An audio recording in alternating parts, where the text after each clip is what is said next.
తమ్ముడు వెంకట్ గారికి అట్లనే సునీత గారికి అందరు కూడా నమస్తే.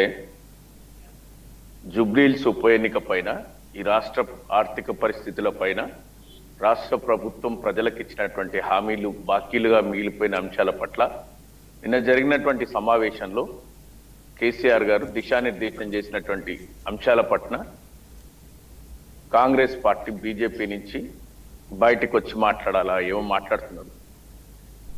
కేసీఆర్ గారికి ఒక ముద్ర ఉంది, ఫామ్ హౌస్ పాలన చేస్తారు అని. 10 ఏళ్ళు మీరందరూ మాట్లాడారు ఫామ్ హౌస్ పాలన జరిగింది అని. అది ప్రజలు కూడా యాక్సెప్టెడ్. ఫామ్ హౌస్ పాలన కావాలన్నా ప్రజాపాలన కావాలన్నా అని కాంగ్రెస్ ప్రభుత్వం ఒక ప్రజల ముందులో ఉంచితే మాకు ఫామ్ హౌస్ పాలననే కావాలని. ఆ తర్వాత కాంగ్రెస్ విమర్శించింది మమ్మల్ని అంటే కొంతవరకు సరే నేను ఒప్పుకుంటా. ఎందుకంటే ఈరోజు ఒక ప్రధాన ప్రతిపక్షంగా ఉంది కాంగ్రెస్ పార్టీ. కాంగ్రెస్ పార్టీ అధికారంలో ఉంది, బీఆర్ఎస్ పార్టీ ప్రధాన పక్షంగా ఉంది. కాబట్టి వాళ్ళు తప్పని పరిస్థితిలో వాళ్ళు మమ్మల్ని టార్గెట్ చేసి మాట్లాడేందుకు నేను ఒప్పుకుంటున్నాను. ఈ ప్యానెల్లో మాట్లాడిన సునీత గారు మాట్లాడిన మాటలు కూడా ఇంతవరకు వాళ్ళు చాలా విషయాలు చెప్పింది. రాష్ట్ర ప్రభుత్వం పట్ల, రాష్ట్ర ప్రభుత్వంలో జరుగుతున్నటువంటి విషయాల పట్ల చాలా విషయాలు మాట్లాడింది. ఈ అంశాల పట్ల రాష్ట్ర బీజేపీ పెద్దలు కానీ, రాష్ట్ర బీజేపీ అధ్యక్షులు కానీ, లేకపోతే రాష్ట్రం నుంచి ప్రాతినిధ్యం వహిస్తున్న కేంద్ర మంత్రులు కానీ ఒక్క మాట కూడా ఒక్కసారి కూడా నోరు విప్పి మాట్లాడినటువంటి దాఖలాలు లేవు. మీరెందుకు బీఆర్ఎస్ మీద మాట్లాడుతున్నారు అంటే, బీఆర్ఎస్ మాట్లాడితే పరోక్షంగా అది అందరికి తెలిసిందే. ఈరోజు జూబ్లీహిల్స్ ఉప ఎన్నికలో బీజేపీ చాలా కష్టపడుతుంది కాంగ్రెస్ ని గెలిపించడానికి. ఎందుకంటే వాళ్ళు అవుట్ ఆఫ్ ది రేస్. వాళ్ళు ఎట్టి పరిస్థితుల్లో ఆ ఎన్నికలలో 3వ స్థానంలో గడిచిన 15 సంవత్సరాల నుంచి ఉన్నారు. ఇవి ఉన్నప్పటికీ కూడా ఈసారి ఏంటంటే ఎంఐఎం కుడి భుజంగా, ఎడమ భుజంగా బీజేపీ. ఎందుకంటే బీఆర్ఎస్ఏ వాళ్ళ ప్రధాన టార్గెట్ గా వాళ్ళ మిత్రులు మాట్లాడుతున్నారు. ఏమంటే హిందూ ఓట్లను ఎక్కువ చీల్స్తే కాంగ్రెస్ కి సునాయాసంగా గెలుస్తుంది అని చెప్పి మొన్న బండి సంజయ్ గారి వ్యాఖ్యలు కూడా మనం చూసినాం.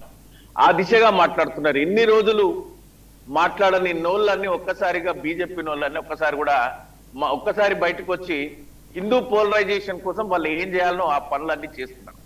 నాకు ఒకటి అర్థం కాలేదు. ప్రతిపక్ష పార్టీలో ఉన్నటువంటి బీఆర్ఎస్ పార్టీ కాంగ్రెస్ ప్రభుత్వం వచ్చిన రోజు నుంచి 24 నెలల నుంచి సుమారుగా ప్రజాక్షేత్రంలో ఎక్కడ కూడా బీజేపీ కనిపించలేదు. ఎక్కడనైనా కూడా బీఆర్ఎస్ అధ్యక్షులు కేసీఆర్ గారి మార్గనిర్దేశంలో ఆ పార్టీ వర్కింగ్ ప్రెసిడెంట్ కేటీఆర్ గారు, హరీష్ రావు గారు, జగదీశ్వర్ రెడ్డి గారు, దయాకర్ రావు గారు, చాలా మంది పెద్దలు అనేక అంశాల పట్ల నిత్యం ప్రజాక్షేత్రంలో, అసెంబ్లీలో ప్రభుత్వాన్ని ఒత్తిడి తీసుకొచ్చి ప్రజా గొంతుకై నినదించిన సందర్భాలు ఉన్నాయి. నేను మిత్రులు విమర్శించిన దానిపైన నేను ఎక్కువ పోవాలనుకోవటం లేదు. వాస్తవానికి ఎవరు అవునన్నా కాదన్నా అందరికీ తెలిసిందే. జూబ్లీహిల్స్ ఉప ఎన్నికలో ఈరోజు కాంగ్రెస్ అభ్యర్థి నేపథ్యం, వాళ్ళ కుటుంబ నేపథ్యం, అక్కడ ఉన్నటువంటి ప్రజలు ఈరోజు వివిధ ఛానళ్లలో బయట్లలో మాట్లాడుతున్నటువంటి పరిస్థితులు మనం చూసినాం. ఒక పాండాభావాలు, లేకపోతే పేదవాళ్ళు, లేకపోతే చాలా మంది, అంటే అది వాస్తవాలే మాట్లాడుతుండ్రు. సరే, అది మీ పార్టీ కాంగ్రెస్ పార్టీ అంతర్గత అంశం. ఎవరికి టికెట్ ఇచ్చుకోవాలి, ఎందుకు టికెట్ ఇచ్చుకోవాలి అనేటువంటిది మీరు టికెట్ ఇచ్చిండ్రు. దాని గురించి ఇచ్చినప్పుడు ఖచ్చితంగా మాట్లాడేటువంటి పరిస్థితులు ఉంటాయి. మీరు ఆడబిడ్డ కన్నీరు గారిస్తేనే రాజకీయం చేసినటువంటి మీరు మాకు చెప్పే స్థాయిలో అయితే లేరు. ఇంకా రాష్ట్ర ఆర్థిక పరిస్థితి గురించి, రాష్ట్ర ప్రభుత్వం ఇచ్చినటువంటి అమలు అని 2,80,000 కోట్ల రూపాయలు అప్పు చేసిండ్రు. మంత్లీ 2,000 కోట్ల రూపాయలు మాత్రమే అప్పు కట్టిండ్రు. వాళ్ళ లెక్క ప్రకారం నాకు తెలిసి 50,000 కోట్ల రూపాయలు పాత బాకీ తీర్చిండ్రు. మిగతా 2,30,000 కోట్ల రూపాయలు కొత్త అప్పు ఈ ప్రభుత్వాన్ని నడిపించడానికి చేసిండ్రు. 10 సంవత్సరాల కాలంలో ఒక పెద్ద ప్రాజెక్టు మీరు చెప్తున్నటువంటి కాళేశ్వరం మొత్తం కూలిపోయిందనో, లేకపోతే 1,00,000 కోట్ల అవినీతి జరిగిందనో మాట్లాడే ఒక కాళేశ్వరానికి 94,000 కోట్ల రూపాయల ఖర్చు చేసింది. రాష్ట్రంలో ఇరిగేషన్ ప్రాజెక్ట్స్ కంప్లీట్ చేసింది. 60,000 కోట్ల రూపాయలతో భాగ్యనగరాన్ని అభివృద్ధి చేసి 2014కి 2024కి తేడా మనం గమనించవచ్చు. జూబ్లీహిల్స్ నియోజకవర్గం కానీ లేకపోతే హైదరాబాద్ లో కానీ వచ్చినటువంటి పై వంతెనలు, ఫ్లైఓవర్స్ కానీ, రోడ్ వైడనింగ్ కానీ, ఇన్ఫ్రాస్ట్రక్చర్ కానీ, వివిధ విదేశీ పెట్టుబడులను తీసుకురావడంలో కానీ, లేకపోతే చినుకొస్తే చిత్తడైపోతున్నదని దానికి ఒక ప్రభుత్వాన్ని నిందించే ప్రయత్నం చేస్తే నేనేం చేయలేను. కానీ దీనికి పూర్తి స్థాయిలో ఒక డ్రైన్ ఏర్పాటు చేసేటువంటి పరిస్థితి కానీ, ఇట్లా అనేక అభివృద్ధి కోసము, హైదరాబాద్ అభివృద్ధి కోసం అది ఈ పక్క రాష్ట్రాల నుంచి కానీ పక్క దేశాల నుంచి కానీ ఎవరు వచ్చినా కూడా హైదరాబాదు అభివృద్ధి గురించి అందరూ కూడా మంచి కితాబిచ్చినట్టు సందర్భమే. అందులో జూబ్లీహిల్స్ కూడా ఉంది.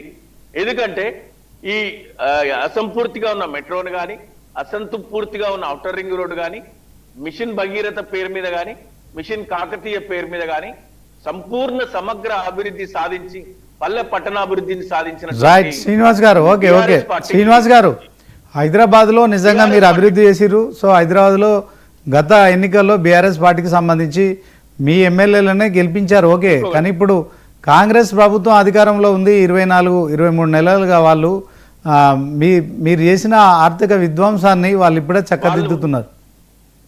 చెప్పండి. నేను అదే చెప్తున్నా.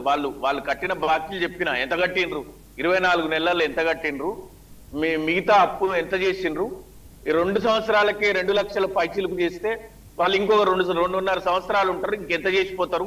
పోనీ వాళ్ళు ఏమైనా సాధించిండ్రా అంటే ఏం సాధించలే.